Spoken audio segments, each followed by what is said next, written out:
So welcome to today's roundtable entitled Positive Sponsors Experiences and Telling the Stories and Sharing the Success.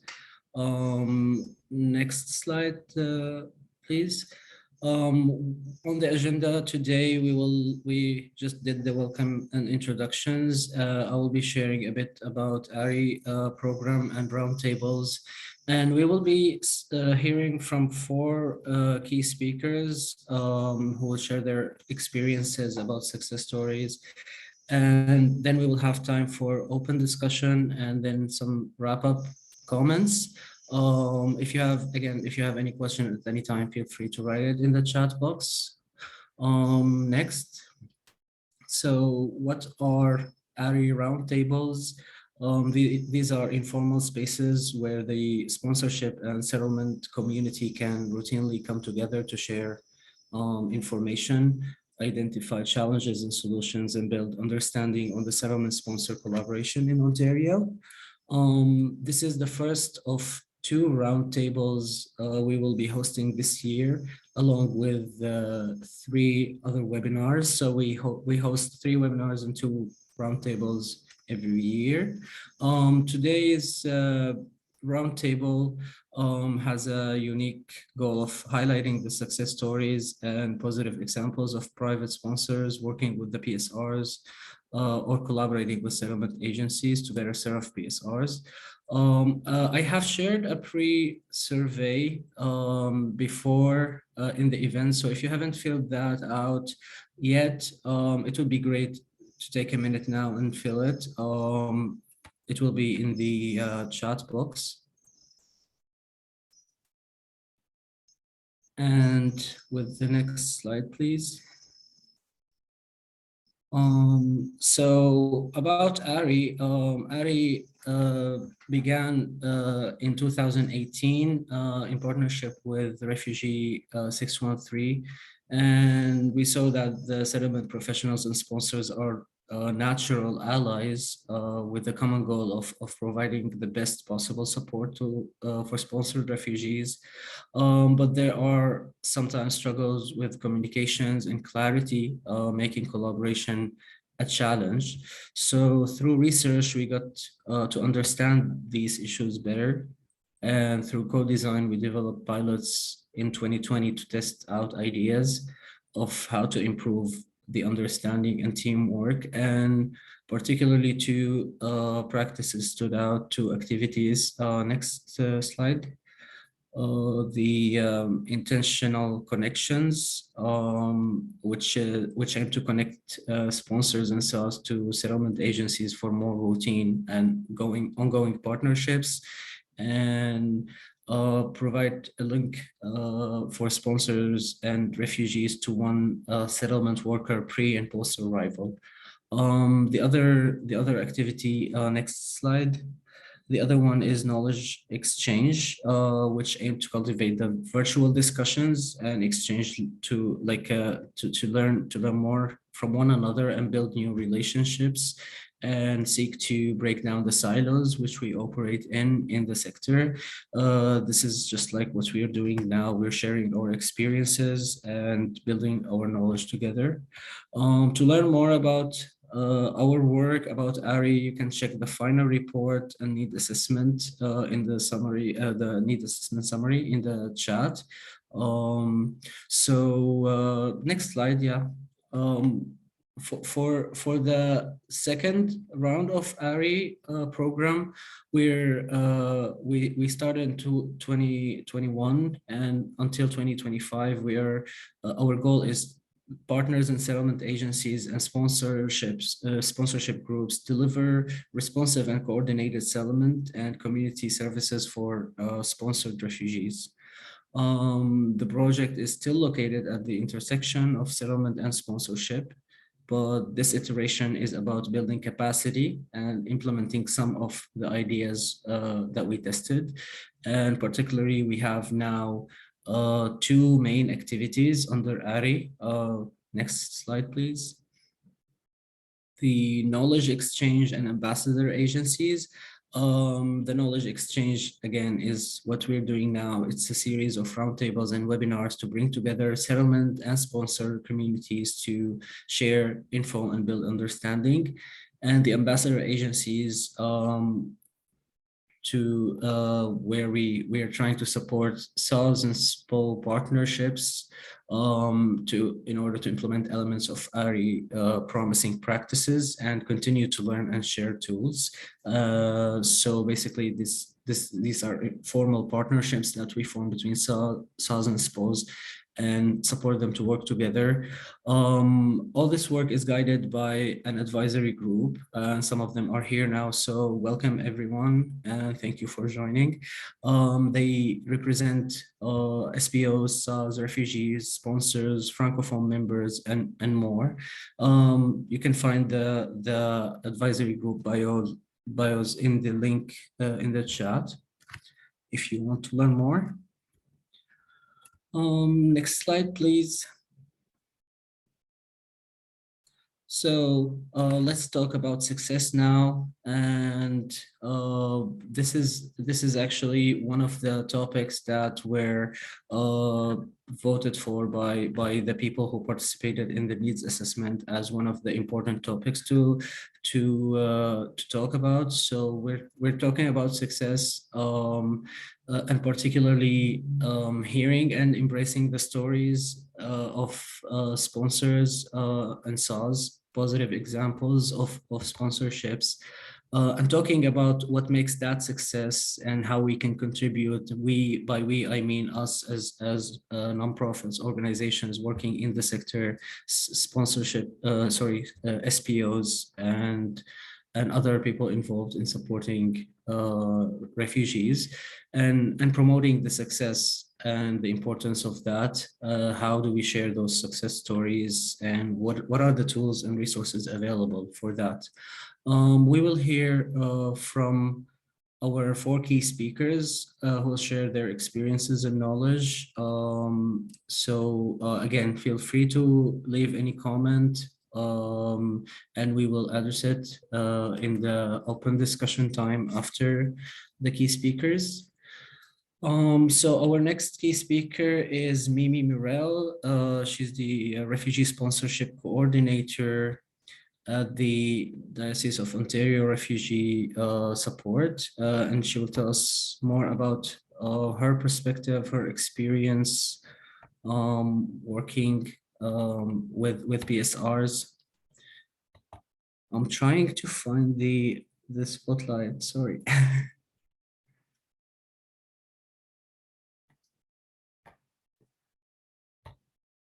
So yeah, hi Mimi. You can start now. Thank you. Hello, good afternoon or good morning, everyone, depending on where you're joining us from today. And thank you for this time, and Yazan, for asking me to be here today. So I am with the Diocese of Ontario Refugee Support, and we're located in Kingston, Ontario, which is on the traditional homeland of the Anishinaabe, Haudenosaunee, and Huron-Wendat First Peoples. So in thinking about the success of refugee sponsorship, there are 3 areas that come to mind for me. Sponsors need to feel supported. So they need to know that if something goes wrong or they have an issue, they have somewhere that they can rely on, something to fall back on. They need to know their resources. So they need to know what settlement agencies are available to them, what other community groups or community resources are available. And they need to approach sponsorship with humility. So sometimes sponsors come in thinking they know everything and they know what to do and they don't need much help, but successful sponsors often need to be humble and to know that it's an ongoing learning experience. So what sponsors need is a network. It's not just the group of 5 people you see, or that's the constituent group you see, or the co-sponsor you see. There should be a network behind them. That network is so important for the success of their sponsorship. There's 2 examples I wanted to give of stories that we have had in our SAW in terms of successful sponsorship. So the first one, it may sound negative, but I do count it as a success story. So We had a situation where there was an unfortunate domestic issue with one of our newly arrived families. The father of the family ended up being arrested, and the whole family were heartbroken. The children were struggling, and from the outside, it looked like this sponsorship had gone completely wrong, but it hadn't, because those sponsors that we had worked with, they had those areas. They felt supported. Immediately, they came to us asking for help. We were able to connect them with the settlement agency, who helped tremendously, connecting them to the resources they need, such as counseling, other services that the family needs to access, as well as services for the sponsor, as well as, approaching us with humility. This was a new area. They didn't expect this to happen. No one expects it to happen, but it did. So coming to us and being open and willing to learn, so they knew how they could continue to support this family. So even though it was a very difficult sponsorship, there was a lot of learning to be done, a lot of hard things to overcome. This sponsorship ended very happily, and the family and sponsors are still connected, and they still access resources from that settlement, the settlement agencies and other supports from there. So it was important that all those areas connected and came together to support the sponsors. In a different example I want to give is with a co-sponsor. So this was the uncle of some, and his niece and nephew, he wanted to sponsor them, and they came and they immediately wanted to work. They were young people and they wanted to get working. So they moved to a very small community near Kingston called Wellington, which is known for mushroom farming. And this is a job that most Canadians do not want to take. They have no interest in working in a mushroom farm. It's not the best of jobs, but they loved it and they were just happy to be there. But because they were rural, we wanted to know, how can we still support them? It's a rural community, it's a very small place. It didn't have its own settlement agency, but our local settlement agency was still able to extend services to them. So they still were able to offer like online English classes and things like that, check in with them and offer any supports. Both of the young people that went to that small community were interested in doing job training and resume training. And so the settlement agency was able to do that. So it's so important to have that connection, because it's something that we couldn't do as a SAW. We weren't set up for that, but to be able to contact the settlement agency and say, we have people in this tiny rural community, what can you do to help? And they were able to step up and say, this is what we can offer, even to the point that they're able to go and visit those newcomers and make it an appointment and see them there too. So in conclusion, I think what I want to emphasize is just the importance of the sponsorship network and how the settlement agencies, the SAW, the sponsor, and other community resources are so essential in successful sponsorships, no matter what issues or problems arise. Thank you.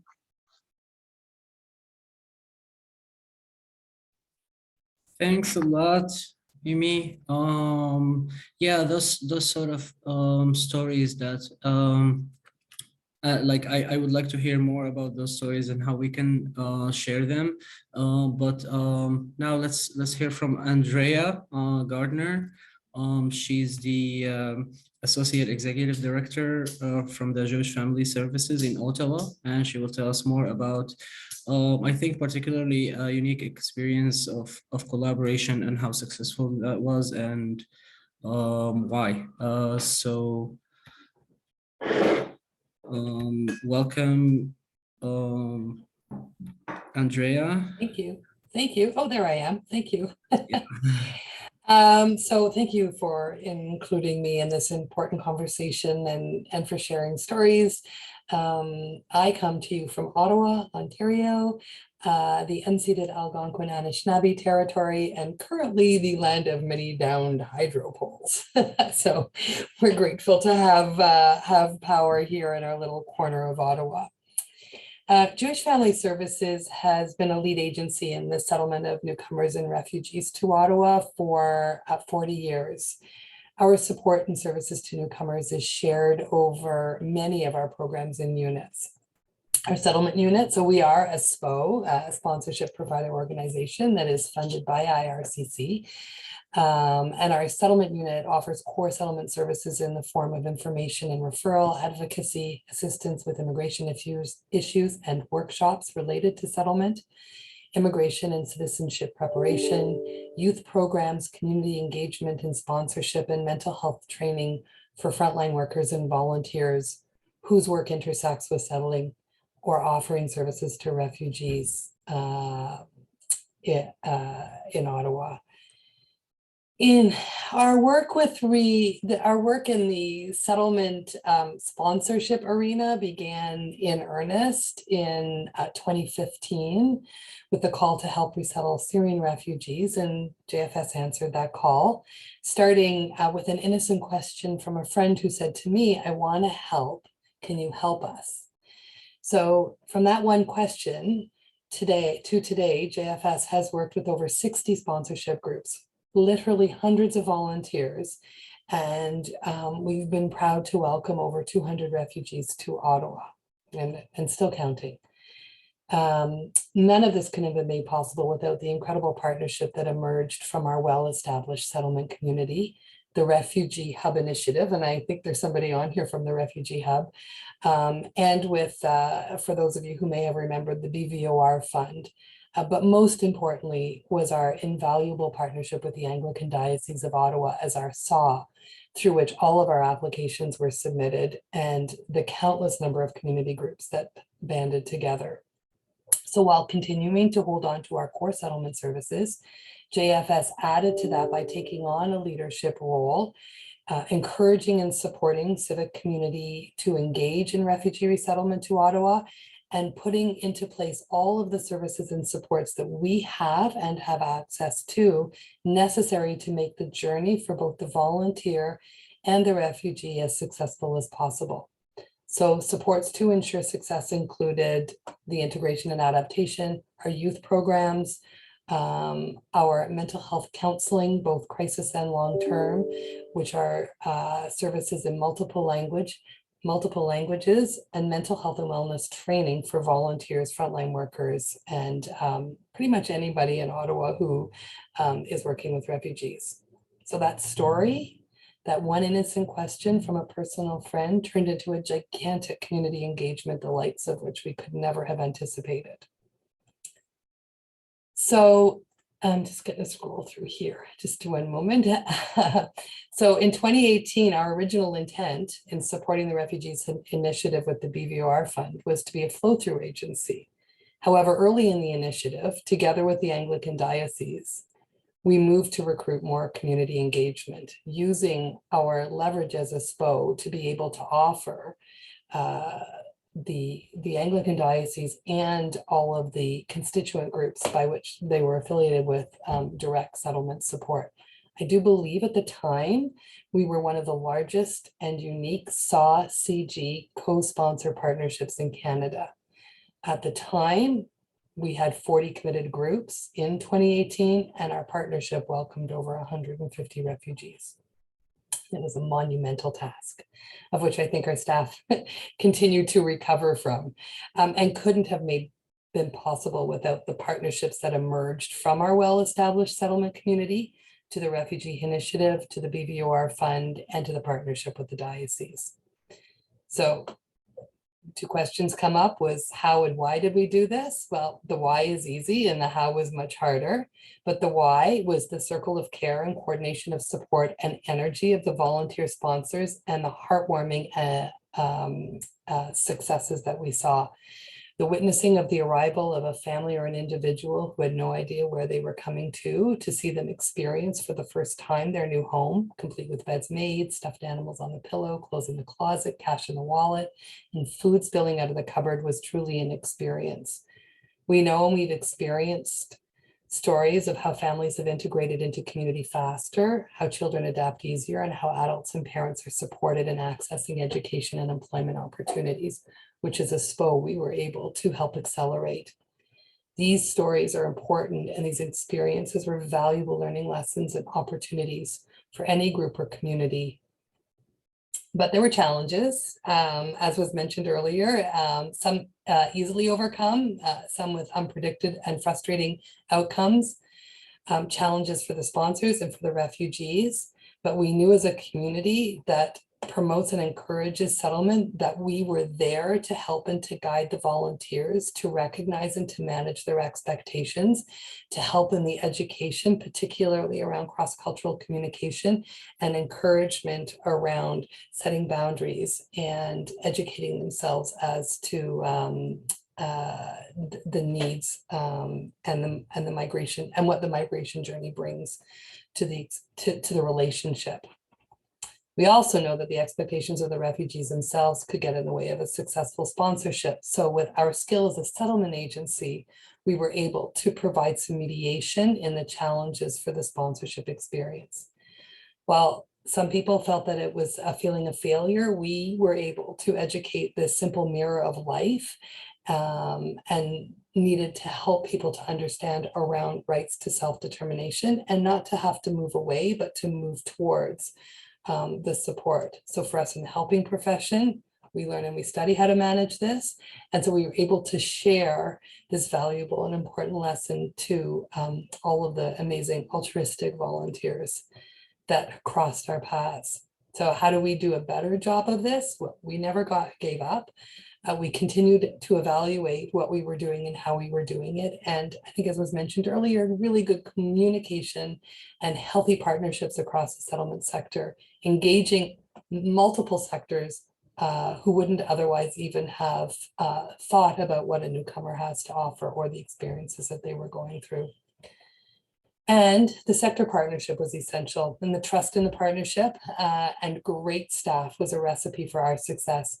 We knew early on that in our kitchen meetings and coffee shop conversations and faith group gatherings of people wasn't enough to answer the questions and to help guide people. So we kind of went from a man-on-man to a zone defense, and we partnered with many of our settlement partnerships here in Ottawa. It's a group called LASI, which is a local agency serving immigrants. And we started providing information evenings, which were structured around how we could do this successfully. Topics of these information evenings included roles and responsibilities, reporting and finances, which is always very important, expectations, and as mentioned earlier, cross-cultural communication. These learning sessions were an important turning point in what we as a settlement agency were able to provide to the volunteer community that had come forward, and it had a ripple effect. And now we have echo sponsorships, new groups, expressions of interest for what we've recently experienced with Afghan communities, and now with the Ukrainians, and we can just we can change it from for those who can't do the actual sponsorship to actually coming together and as a settlement agency supporting all volunteers who want to engage with and help the journey of a refugee or a newcomer to Canada and to our city. I'm happy to answer questions or participate in the roundtable after the next presenters. Thank you. That's actually wonderful. And like we talked about this before, and this is one of the greatest examples of collaboration, and also how important it is to promote and share those stories, because they create bigger things and get more people interested. And like you said, it's just like the sponsorship is not just 5 people working together. It's much more than that. Thank you so much. That was really nice. And next, we will have Gilbert Moremier, Director of RCEC in Diocese London Refugee Ministries, which is a sponsorship agreement holder. And he will also share some of his experience of success stories and success in general that from working as a SA. Thank you, Gilbert. The floor is yours. Thank you very much, Yazan. As you have said, I represent the Roman Catholic Diocese of London as a sponsorship agreement holder. which is classified in the category of large size in Ontario and in Canada. This is one of the pioneers in this program. They started to help refugees in the wake of this program in '79. I have been privileged to work with this organization for 20 years now. I will try to avoid repeating what you, Yazan, have presented so well, and what Mimi and Andrea have spoken about, but there is one I cannot avoid repeating, and I will start by that. That is about collaborating and coordinating with settlement agencies for SARS, for sponsors in general. My SH has participated in this in the project of RI in the first phases, and I have firsthand witnessed how it is important to formalize the collaboration. I have always worked with settlement agencies in my main cities, Windsor and London, but with the project RI, what I have done with YMCA Windsor, I have seen some people, some colleagues representing YMCA Windsor, has shown me that if we really need sponsored refugee to be successful, we have to formalize the collaboration. Why? Because as a sponsor, I don't have the expertise of settlement workers. They don't have my expertise either. But together, we have done a very good job for the newcomers. Selfishly, as a sponsor, what I have really, sensed is, some peace of mind I had never had before RI, before we formalize. To know that your sponsored refugees are in good hands, that the sponsored refugees are not depending on the co-sponsors, the relatives and the friends who love them so much, but might give them very, very wrong information. Also just wasting time working with wrong agencies. So all that has really been, gone away since we started to formalize collaboration. Even if I have done this with one agency in my city, I am extending it to other cities, like in London with the London Cross-Cultural Illness Center. But I just wanted to say that this collaboration, this formal collaboration is very important for refugees. For us, my colleagues in settlement agencies and my own staff and myself, to learn from them and them to learn from us really enhances the capacity of settling people very successfully.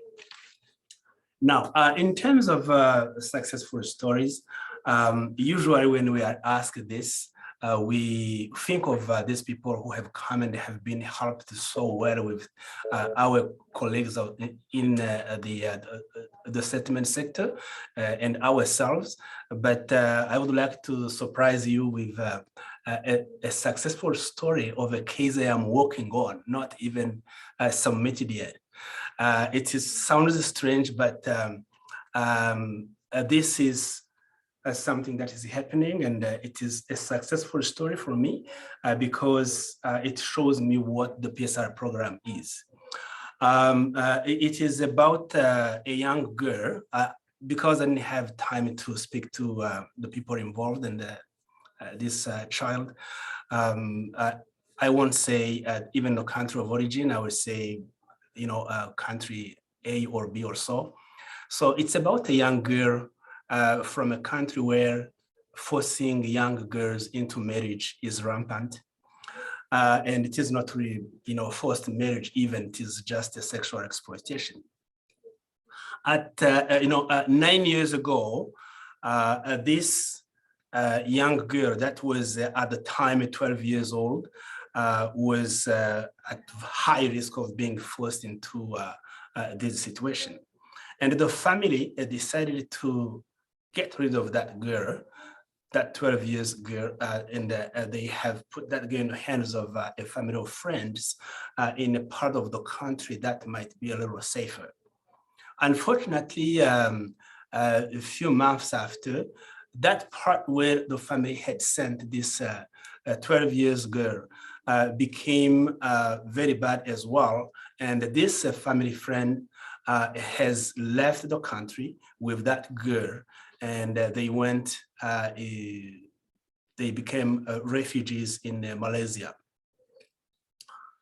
Now, the little girl's family got in a worse situation as well. Armed forces attacked the house, killed her dad, and they were threatening to take away the other children. And when the mother and the other children survived,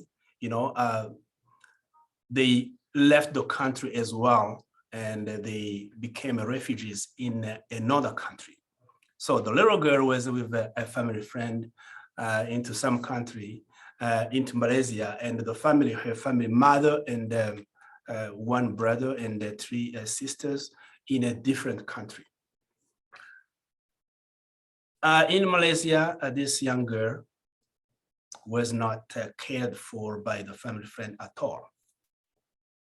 Those who know Malaysia will know an agency called the OCASI Society that takes care of orphans and or non-accompanied children. They helped her, and thanks to this agency, that girl was resettled to Canada 2 years ago. Now, that is where I want to just bring this successful story in. This now girl that is going to turn, she turned now 20. She suffered from a severe depression, not because she's alone, but once she got here in Canada, she was able to know that her mother, her brother, and the 3 sisters are alive and are in that country she didn't know about, but she couldn't, have them come. So that separation didn't, to know that her family, is alive, at least a part of the family was alive, didn't help her, but plunged her in a severe depression because of that separation. Now, this has brought a sponsor, one of the constituent group under our organization, to tell us what the situation is. And now more than 6 or 7 constituent groups right now, and individual persons are really collecting money. They are fundraising, and we are working on this application. And I hope that before the end of this year, we will have, the opportunity to submit new cases. Right now, we are on hold, but we will submit this application. And I hope to tell you one time that there is more success to that this family is here. But what is successful is that people that work with us, constituent groups and even individuals, have come to understand that this program gives an opportunity to Canadians and permanent residents to do something that no government will do. To save lives of people like that girl who is here in Canada, and those and the mother and siblings that are in another country in Africa. We are very happy with that, and we hope to have a continuation of this successful story. How to promote this and how to do this. I think I told you, Yazan, that I am not a social media person or a techie person in general, but promoting this through social media really works. And this is something that we should promote. From my real experience, the best way of promoting the program of PSR, the best way of promoting what settlement agencies do, and also increase the capacity of sponsors is to lobby religious leaders. In my experience, if you are able to lobby an imam who will accept to speak at the mosque, you lobby a pastor or a priest who will speak at the church, the work that settlement agencies and sponsors do for the needy of peace will really increase. Social media and also IRCC, to lobby IRCC. I don't know how you can do that, Yazan, or OCASI in general, but to improve the personal stories on IRCC website and other means that IRCC has will be a good channel to promote this. I will stop here. Thank you. If there are questions, I can answer. Thank you. Thank you. Yeah, I was gonna say thank you for ending your segment with talking about promotion. That's gonna be what Louisa will talk about next. Promoting and why and how and why is this important. So Louisa Taylor, sorry for missing your last name here. She's from RISPO project in Refugee 613, and she'll tell us about they've been doing some work on promoting success stories. So we will hear from Louisa now. Thank you for joining, and thank you, Gilbert. Thank you, Yazan and Gilbert and Andrea. And I joined a bit late, so I'm not sure who I missed, but it's lovely to see familiar faces on the at the microphone, but also in the participant list. I'm filling in for my colleague, Yannick Mutombo, who was going to present for us today, but is not well, unfortunately. So forgive me if I am a little disorganized, but I'm trying to pick up on his notes prepared before he had to bow out. Thank you again. Thank you too for joining on such a short notice, and yeah, thank you for Refugee 613 anyway, for everyone. No problem. We really believe in this topic. As any of you who know us know, we've been talking about how to promote sponsorship and how to recruit more sponsors for quite a while. It's a topic really close to our hearts. And we used to be partners in the ARI project, and now we're really busy with the RISPO project. And I'll just give a very quick explanation of what that is, so you sort of know where I'm coming from on this topic right now. So with RISPO, Refugee 613, it's funded by IRCC, and Refugee 613's role is to convene this government, UNHCR, and civil society partnership, specifically looking at how can we make the BVOR, the Blended Visa Office Referred Program, more sustainable for the long term through recruitment and retention of sponsors. So, there's lots of policy issues related to BVOR and sponsorship in general. Obviously, it's a very dynamic space. We're not talking so much about that. We're looking at, if we believe in this model of sponsor the stranger, how do we find the sponsors to make sure that it's going to happen? Because you can't have a thriving sponsorship program unless you can convince people to join. So a quick recap on BVOR is, it's a sponsorship where there is no named case, as in PSR. There's cost sharing between the federal government and the sponsors, and it requires strong government and civil society partnership to make it happen. And so As I said, we believe passionately in this model, but we're not blind to its challenges. And one of the biggest right now is that BVR has not been meeting its targets in terms of sponsor recruitment. So this has led to a lot of self-examination and critical thinking about how to attract more sponsors. And those of us closest to it have long felt that there's been a missing ingredient, which is adequate attention to this element of promotion and recruitment. It's not enough just to create this pathway. We have to not only let people know about the pathway, and quite a few people actually do, but we have to help them see themselves walking down that pathway and taking part. So as part of RESPO, we did work with Environics, and Environics research did polling and found that more than 4 million people are open to the idea of being involved in refugee sponsorship.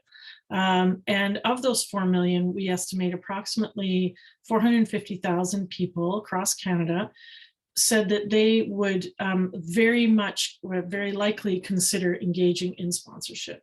Now, we have a nation of, I think, what is it now, 38 million, probably more than that. I didn't check the last census. A lot of times people in our sector will be disappointed that that number is so small, but 450,000 people is far more people than we need to meet our BVOR targets every year. And if we can only get a small percentage of those 450,000 people to move from knowing about sponsorship to actually signing up to sponsor, then we can say we've really achieved a lot and we have a successful program. So our research and experience are telling us that we need to use more promotion, and really what our approach at Refugee 613 has been is to explore how we can apply the tools of social marketing to share, to promote the program. So marketing is often seen as a dirty word in our sector because, you know, we're all mission driven. We're doing this because it matters to us. There are ethical, humanitarian concerns at play and goals and motivations at play. And marketing suggests we are selling something. But social marketing is about using strategies and tactics of corporate marketing to create a behavior change that benefits society. So well-executed social marketing uses creativity and evokes emotions to motivate action. And so the action we want is to someone to go from not sponsoring to sponsoring. Now, very rarely are we going to turn somebody from not sponsoring to sponsoring with one message or one story. It's kind of a repeated action that we layer tactics on, but really the primary focus is to say, what has worked in the past to move people from not sponsoring to sponsoring? And so Environics asked people who'd been involved in refugee sponsorship before, what motivated them? And why did they become involved? And the number one answer was to help people in need. 24% said to help people in need. So that means those in a crisis, to help people start a new life. Only 8% said it's the right thing to do, which I think is really important information for us in the sector. A lot of times progressives and human rights advocates really just can't understand why people are not doing the right thing when it comes to human rights, and feel that if they just tell them what the right thing to do is, that they should follow suit. Well, if that would work, I think we'd have a much better world than we do. Unfortunately, telling people what the right thing to do isn't going to motivate them all the time, and our research confirmed that. Only 8% were motivated because it's the right thing to do. 6% were motivated because it was part of their faith community. It was, brought to them in their space. So that's important information. Or 5% similarly were asked by family or friends, and 3% because their family or ancestors were also refugees. And so when Environics identified people who said they definitely or probably would consider participating in sponsorship, what would interest them most in doing so, the biggest response was a general desire to help others. And after that, it was helping refugees start a new life.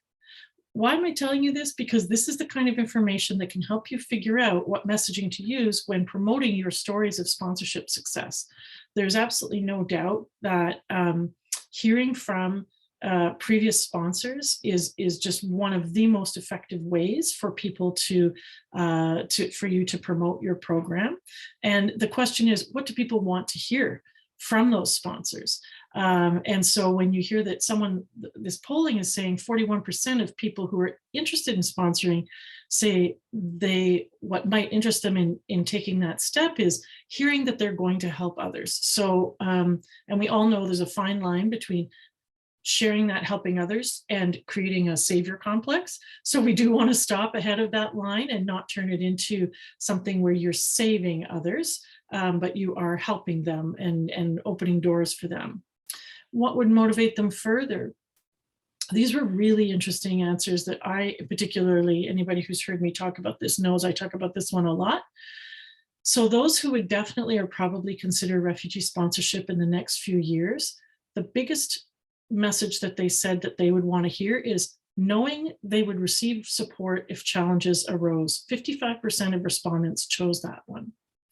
And I think what's interesting about that is some of us in our messaging do already say something like this, but a lot of us just focus on the need and we don't talk about the experience and the process.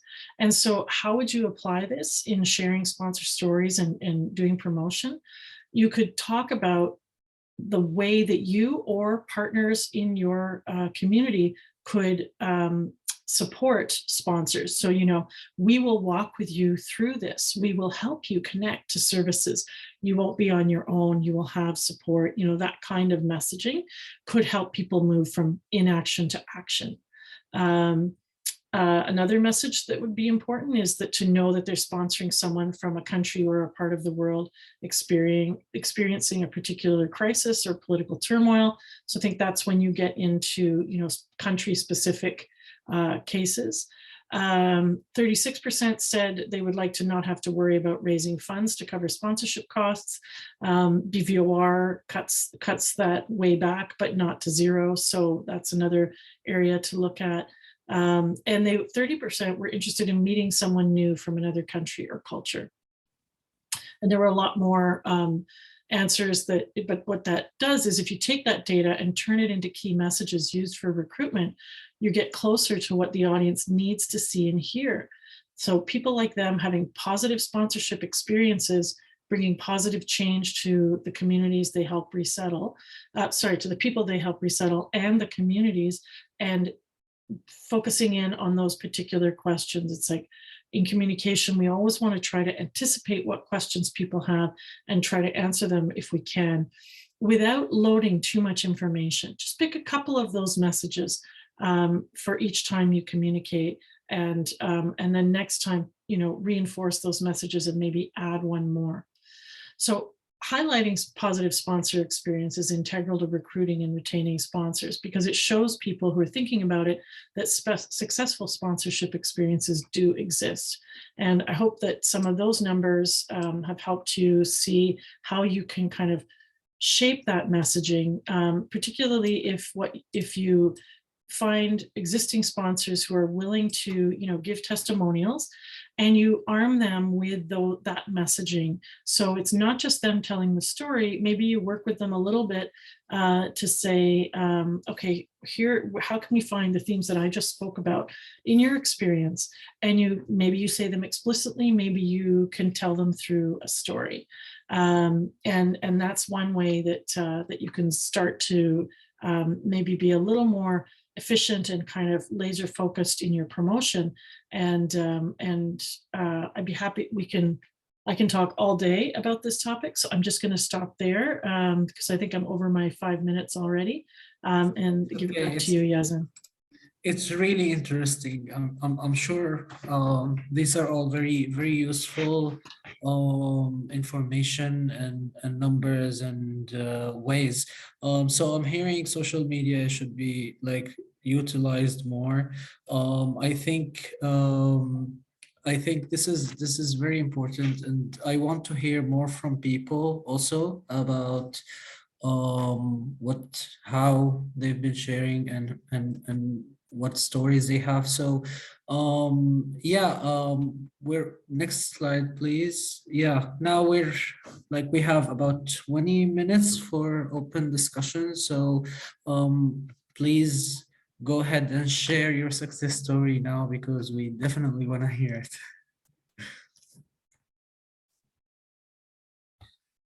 These are a couple of other questions I thought of, but also feel free to ask your own questions or yeah, participate. So yeah, Peter, go ahead.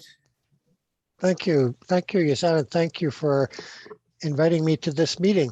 I'm with the neighborhood group, Community Services, for those of you who don't know me, and you probably don't because I'm not really in the settlement sector or the refugee service sector myself.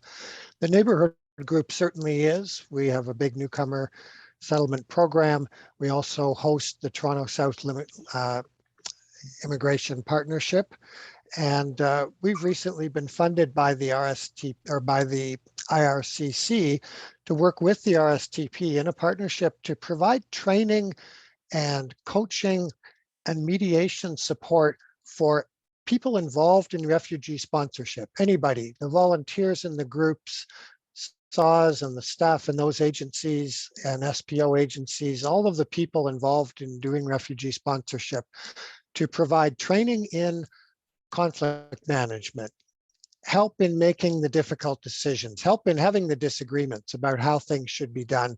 Because our philosophy at the program that I work in at the neighborhood group is that conflict is a part of life. It's what makes us human beings in some ways. And it's good that we have conflicts, but it's bad if we have bad conflicts. And for 38 years, I guess, the neighborhood group has been running mediation services for neighborhood disputes and interagency conflicts, workplace disputes, and doing training and coaching for those kind of conflicts to help us all have better conflicts, recognizing that we need them and we're going to have them. We just need to have better ones. So we're making training available online, and we'll start doing it, we hope, in person. It's a national project across the whole country. It's up for Quebec. That's how IRCC is funding us, as you probably know.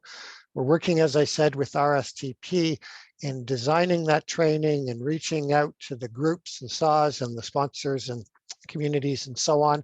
We're also working in partnership with community mediators and restorative justice services across the country, people who already do the dispute resolution thing, who can provide the immediate coaching for a conflict that's happening, or a mediation intervention for a conflict that's happening. And I mean, it could be within a sponsor group, it could be between a group and an agency that's supporting them, it could be between the government and everybody else.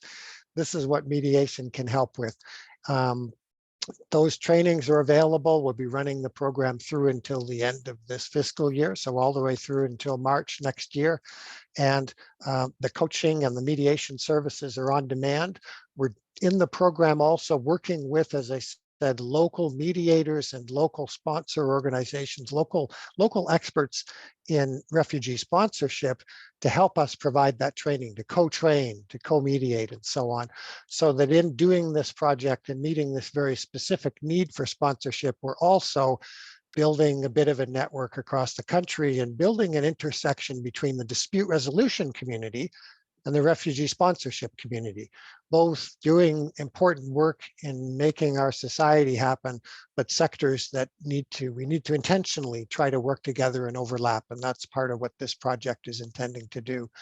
I hope that means that there's a lot of success to be seen in this project. So far it's working. We've only been doing it for 4 or 5 months, but people say the training is helpful to them and they have used it and it has helped them solve problems. We've had requests for coaching. We're happy to have requests for mediation, and we're looking forward to seeing people in your agencies and in your networks and so on at the training sessions. And we think that that's also that there's a way to be successful there. I'll stop with that, and maybe what I'll do is to post the posters for these different services in the chat, or if you want to do that, Yasan, now it's easier for you to do that. Thank you. Thanks for that. Thanks everybody for listening. Thank you, Peter. Yeah, that's a very interesting actually angle, and I don't think there has been a lot of work on this. It's a great support, a tool of support to sponsors. And yeah, I shared the flyer. I think there's one workshop today, and there are other scheduled for future. Zohra, you wanna share something?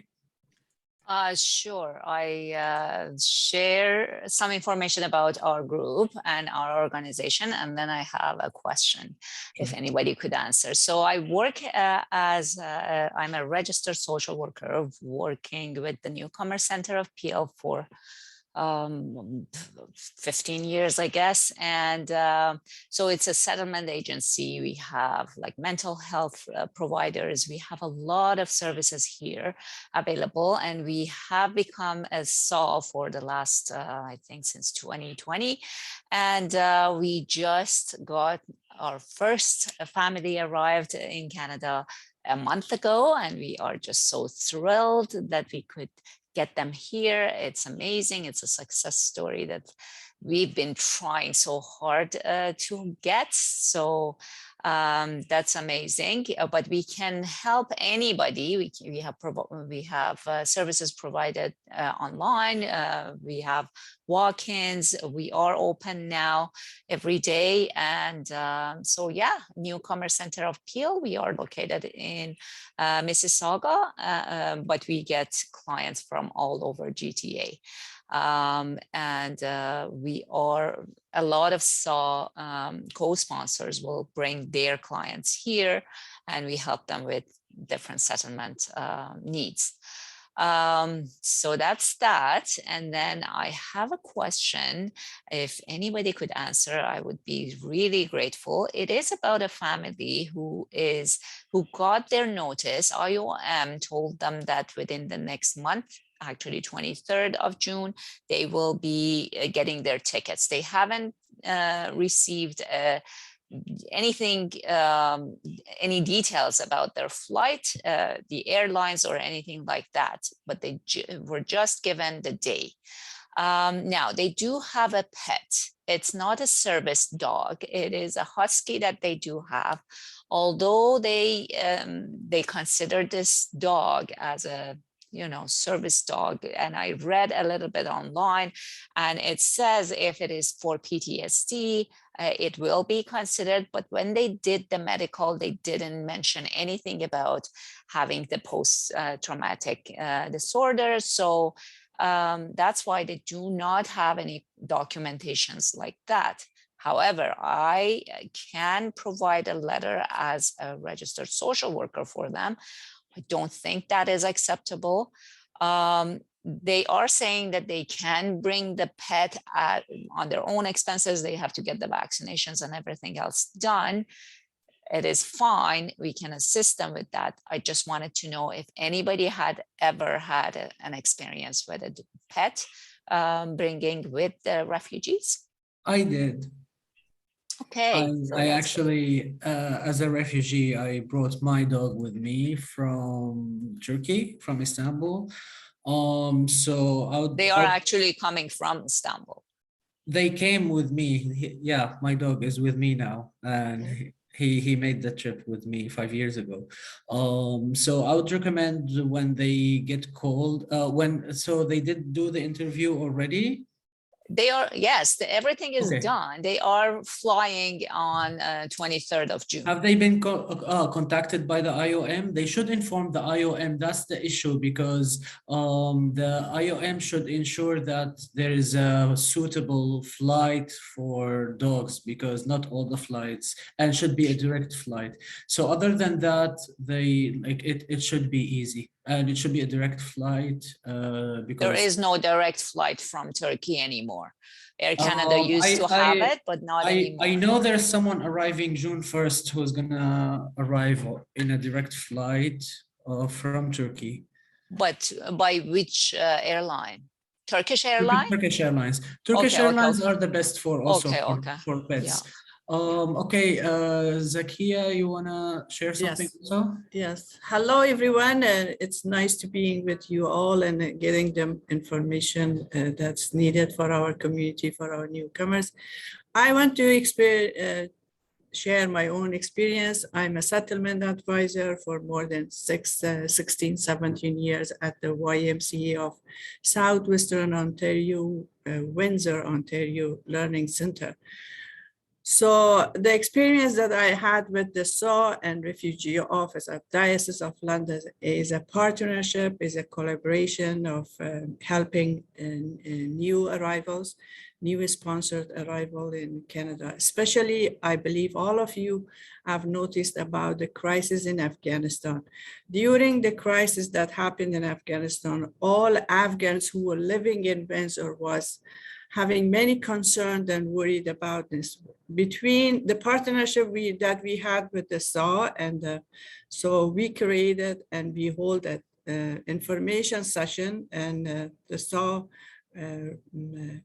played a very big role coming to the community and talking to the Afghan residing in Windsor and make them assurance about the programs and the pathway that is possible for them to bring their family and loved ones who are left behind, or the concern that they had it. So it was such a bridging, and also it was a very supportive environment that has been created during this partnership. Besides that, when we have within our community private sponsors, so they are coming to the settlement agencies, and so they will meet all their basic and immediate needs. That's really working very well. And both sides, the sponsored and the sponsors, are very happy falling in this pathway. So that's the experience that I have been done with many new arrivals within Afghans and non-Afghan arrivals. So I appreciate the work that Refugee Office in Windsor doing, and the bridging that has been created, and the benefit that the new arrivals are getting through this partnership. Thank you. Thank you. A lot, Zakia. Thank you, too. Anyone else? There are two more questions that I thought of, what are the available tools and resources to share success stories, and how do sponsors connect or share their stories? I think Luisa shared a bit about that, and Gilbert about the importance of social media. But if you can also tell us about what are what's available for sharing these stories, or if you have any question about that.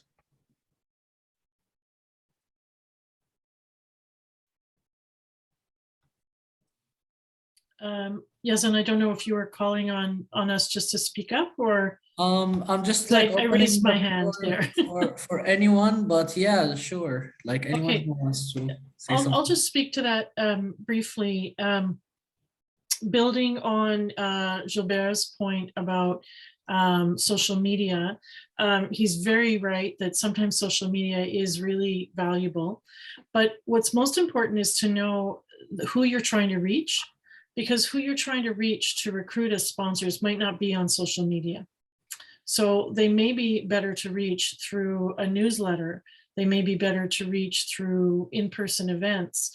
You really have to think about who are the potential sponsors in your area. And this is work that we've been working on. We're doing two pilots, one in Calgary with Center for Newcomers, and one in Waterloo with the Mennonite Central Committee, where we're taking market research data localized to that area to identify the key demographics that are most likely to sponsor and help them come up with strategies for reaching those sponsors.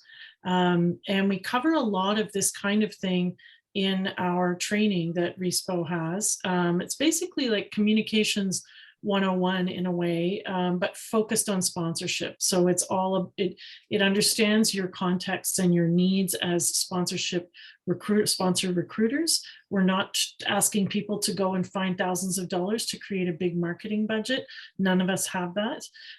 We're trying to help you understand what tools you do have at your disposal and how you can best use them.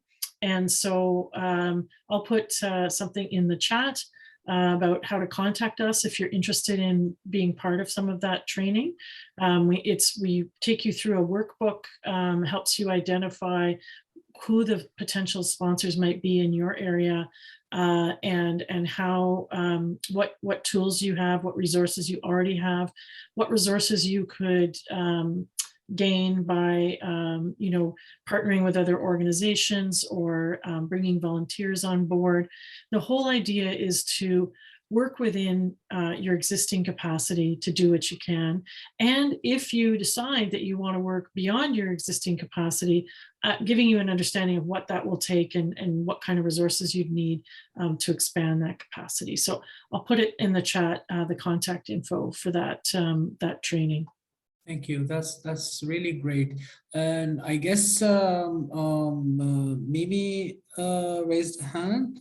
You want to share something? Yeah. So just something that Louisa said about your target audience, especially when you just want to share those success stories about sponsorship. I think it's important to, if you have the capacity, even doing smaller groups, like if you wanted to speak to teens about sponsorship and, just put that idea in their mind, like, children and teens, they go back and they tell their parents, like, we heard this at school, or we heard this in a youth group or something like that. They can also like volunteer in different capacities. Same thing with, I know there was experience one time where I was speaking to a group of young mothers and they said like, well, I don't know how to communicate with a newcomer. And my example was, have you never gone to like a mommy group or a park or something and been nervous to speak to someone and been nervous to engage?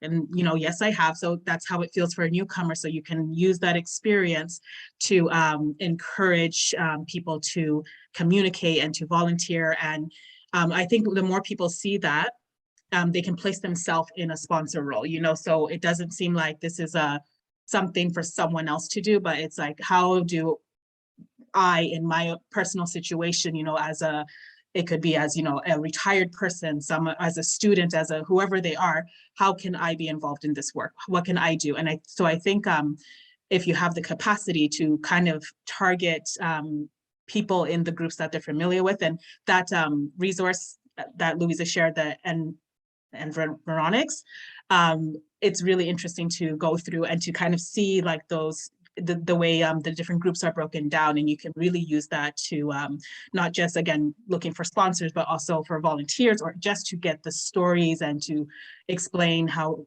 important refugee sponsorship is, and how important that settlement work is in our communities.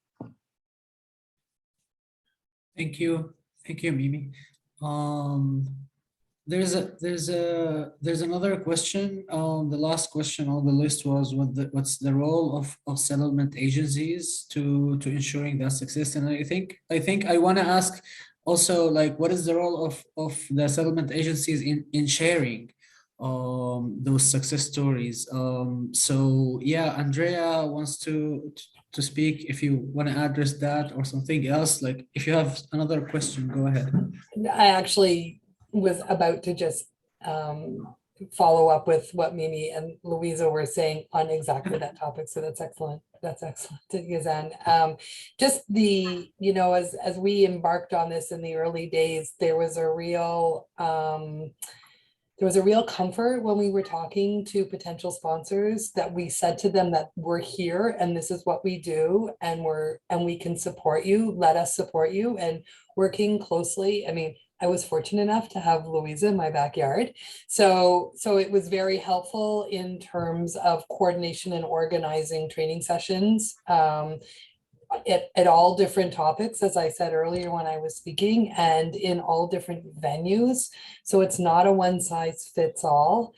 But knowing, we're doing this a little bit now with the Ukrainians in a different way, but knowing that there's a settlement agency that's nearby within arm's reach that you can access for services and supports. We're not here to replace the sponsorship group. And I think that that's really, really important. We're here to support and to be a place where you can get information, and where often we're the first ones to receive information. And so we're able to flow that through to our community partners and make sure that they've got the right information, because there can be a lot of misinformation that's out there. And when people are starting to have concerns or frustrations, we want to be able to de-escalate that and to be able to provide them with the right pieces that they need. And it doesn't have to be one settlement agency, it's the sector itself, because for those of you who have worked within the settlement sector, I'm no employment specialist, but we have great mental health resources, but I know where the employment specialist is. We don't necessarily do housing, but we have the agency that we can refer to. We have warm hand transfers. So providing the groups with all of these resources and care made a huge difference to the success of sponsorships in what we were doing, in the intensity of them in the days of 2015, 16, and 17, and it's starting to bubble up again, and we're just calling back on that and just saying, hey, we're here to help. That's what we're here for. So I really would encourage anybody who is working with groups to make sure that you have that arms, like that close by connection, and the names of the people that you can reach out to immediately. Thank you. I think yeah, we've been like talking about collaboration as one, like I feel collaboration between settlement and agencies and SAWS is essential in everything. It's definitely helping for everyone. So I hope we can like in our ambassador agency activity is basically focused on that. I'm getting ideas also about sharing communications and sharing like supporting each other. Mai, would you like to say something? I think we have like, I need 5 minutes to wrap up, so we have still like 5 more minutes to go.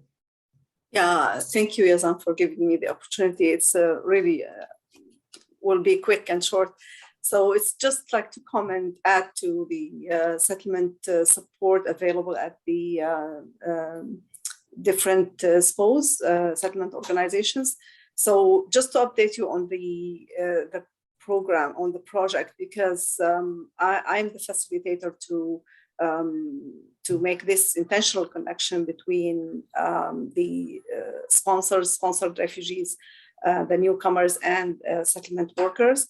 So this project actually was a pilot project for 1 year, but now it got extended till 2024. So we got funding for another 2 years and expanded to include SAWS as well. So it was initially to support groups of 5 and community sponsors and the newcomers under these 2 sponsorship streams, but now IRCC decided to extend it to support SAWS as well. So connect SAWS, CGs, and co-sponsors with settlement organizations. We are in a process of hiring another facilitator for SAWS, for SAWS connection with settlement organizations.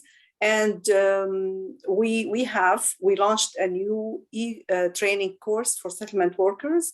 Now we are in the 3rd week, but we will have another round of training for settlement workers where they can enroll in this course, e-training course, and receive a certificate at the end. We will have another one in the fall. So, and I'm running 2 training sessions for settlement workers in the 3rd week of June. So I will have all the information and links available. So in case you have within your organization any settlement staff, they would like to receive this type of training so they can work more, they have more knowledge about the PSR and PVOR programs, so they can support better the newcomers under these 2 programs.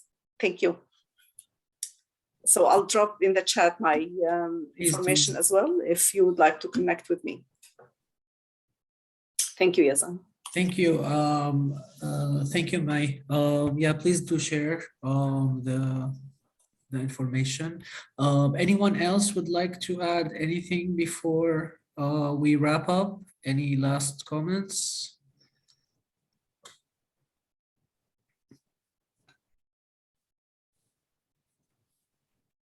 Okay. Can you share the screen again, Teresa, please?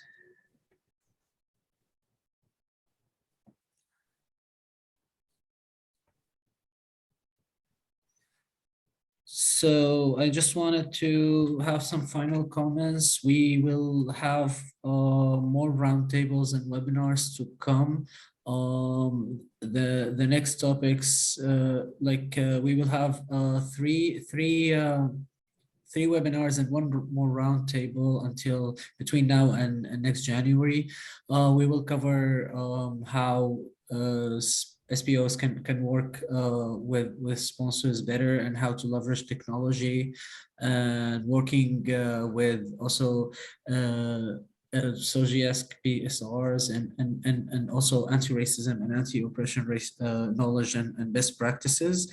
Those are the main topics that were identified in the need assessment, but if you have any other suggestions, please reach out to me. I would love to hear and any other topics. I also wanted to share the conflict resolution training by TNO and RSTP, but I think we already shared that. Please be sure to join. I would love to attend the next session. It sounds important, and I feel it is important. It sounds very interesting and has a lot of information. So thank you, Peter, again for sharing that. And the last thing is that we're still, ARI program is still recruiting for the ambassador agencies activity. So we're still looking for partnerships between one SA and one SPO to work together to implement an activity together. So if you're interested, I'll share the call out in the chat, and if you're interested, you can reach out to me. That's pretty much it, and just please also be sure to join our mailing list if you haven't, and please take a minute to fill the post survey. We need that also. We always need your opinions. So thank you so much for your time today, and I'm looking forward to seeing you again and hearing more in future. Thank you. Thank you. Thank you, Thank everyone. you. Thanks. And Thank you. yeah, take care.